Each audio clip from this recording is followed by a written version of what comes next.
ఓం నమ శివాయ. ఈరోజు మన ఛానల్లో పోలి పాడ్యమి ఎప్పుడు వచ్చింది?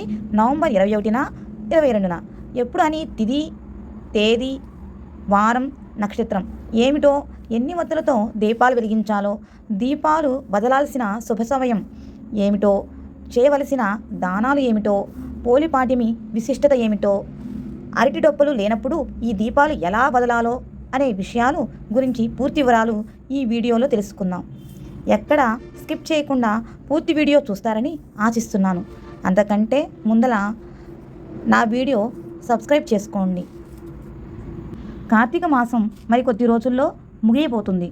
ఈ మాసంలో స్త్రీలు అత్యంత భక్తి శ్రద్ధలతో అనేక నోములు, వ్రతాలు జరుపుకుంటారు. కార్తీక పౌర్ణమి తర్వాత ఈ నెలలో చివరిగా జరుపుకునేది పోలి పాడ్యమి.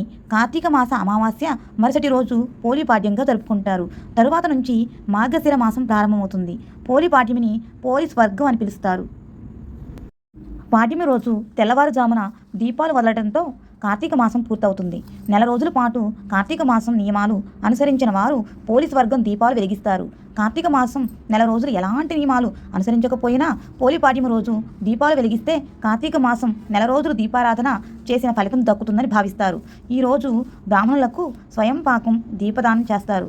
2025 సంవత్సరంలో పోలి పాడ్యమి ఎప్పుడు వచ్చిందో తెలుసుకుందాం. స్వస్థస్త్రీ శ్రీ చంద్రమాన శ్రీ విశ్వావసునామ సంవత్సరం దక్షిణాయనం హేమంత ఋతువు మార్గశిర మాసం శుక్లపక్షంలో పాడ్యమి తిథి అనేది నవంబర్ 20న వస్తుంది. ఆ రోజు కార్తీక అమావాస్య. ఆ రోజుతో కార్తీక మాసం ముగిసిపోతుంది. కార్తీక మాసం అనేది నవంబర్ 20 ఉదయం 10:50 కార్తీక అమావాస్య ముగిసిపోతుంది. ముగిసిపోయి మార్గశిర మాసం ప్రారంభమవుతుంది. మార్గశిర శుక్ల పాడ్యమి తిథి అనేది నవంబర్ 20 గురువారం 10:59 ప్రారంభమయ్యి నవంబర్ 21 శుక్రవారం పగలు 12:54 పాడ్యమి తిథి ముగుస్తుంది. హిందూ పంచాంగం ప్రకారం సూర్యోదయానికి ఏ తిథి అయితే ఉంటుందో ఆ తిథిగా పరిగణిస్తారు. కాబట్టి ఈ 2025 సంవత్సరం సూర్యోదయానికి మార్గశిర శుక్ల పాడ్యమి తిథి అనేది నవంబర్ 21 తేదీ ఉన్నది. కాబట్టి ఈ 2025 సంవత్సరంలో పోలి పాడ్యమికి నవంబర్ 21 శుక్రవారం రోజున జరుపుకోవాలని పండితులు సూచిస్తున్నారు. అలాగే ఈ రోజు నక్షత్రం అనురాధ నక్షత్రం. ఈ రోజు పోలి పాడ్యమి దీపాలు వదలవలసిన శుభ సమయం నవంబర్ 21 శుక్రవారం 8:20 లోపు దీపాలు వదలాలి. సూర్యోదయం లోపు అంటే నక్షత్రాలు ఉన్న సమయంలోనే దీపాలు వదలాలి. అలాగే 365 ఒత్తులు వెలిగించాల్సిన వారు ఈ సమయంలో వెలిగిస్తే మంచిది. మరి పోలి పాడ్యమి దీపాలు వెలిగించేందుకు ఎన్ని ఒత్తులు కావాలో ఇప్పుడు తెలుసుకుందాం. కార్తీక మాసం నెల మొత్తానికి కలిపి రోజుకొక ఒత్తి చొప్పున 31 రోజులకు 31 ఒత్తులు, అలాగే గంగమ్మ తల్లికి 2 ఒత్తులు, అలాగే గణపతికి 2 ఒత్తులు, మొత్తం 35 ఒత్తులను కలిపి పాడ్యమి దీపాలుగా వెలిగిస్తారు. ఈ ఒత్తులను అరటి డొప్పలలో వెలిగించి నీళ్ళలో వదలాలి. మామూలుగా ఈ దీపాలు నదులలో వదులుతారు. అందరికీ వీలు కాదు కాబట్టి మన ఇళ్లలోనే తులసి కోట ముందు ఒక పెద్ద బేషన్లో నిండుగా నీళ్ళను నింపి పసుపు, కుంకుమ, అక్షింతలు, పూలు, గంగాజలం వేసి ఈ నీళ్లను గంగాజలంగా భావించి అరటి డప్పులలో దీపాలు వెలిగించి ఆ నీటిని 3 సార్లు ముందుకు తోస్తూ నమస్కరించి అక్షింతలు వేసుకుంటారు. అక్షంతలు వేసే ముందు పోలీస్ వర్గం కథ చదువుకొని అక్షంతలు చల్లుకుంటారు.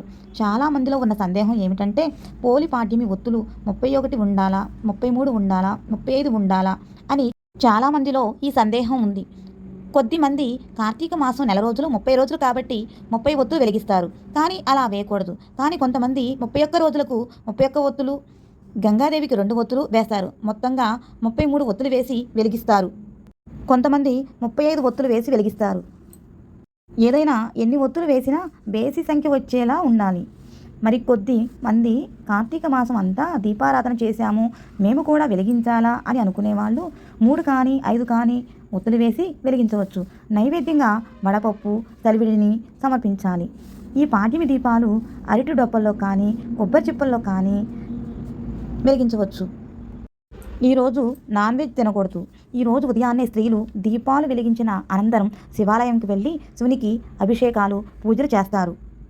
పురాణ కథ ఆధారంగా పూర్వం కృష్ణానదీ తీరాన పోలమ్మ అనే మహిళ అత్తవారింట కష్టాల కారణంగా నదీ స్నానాలకు నోచుకోలేదు.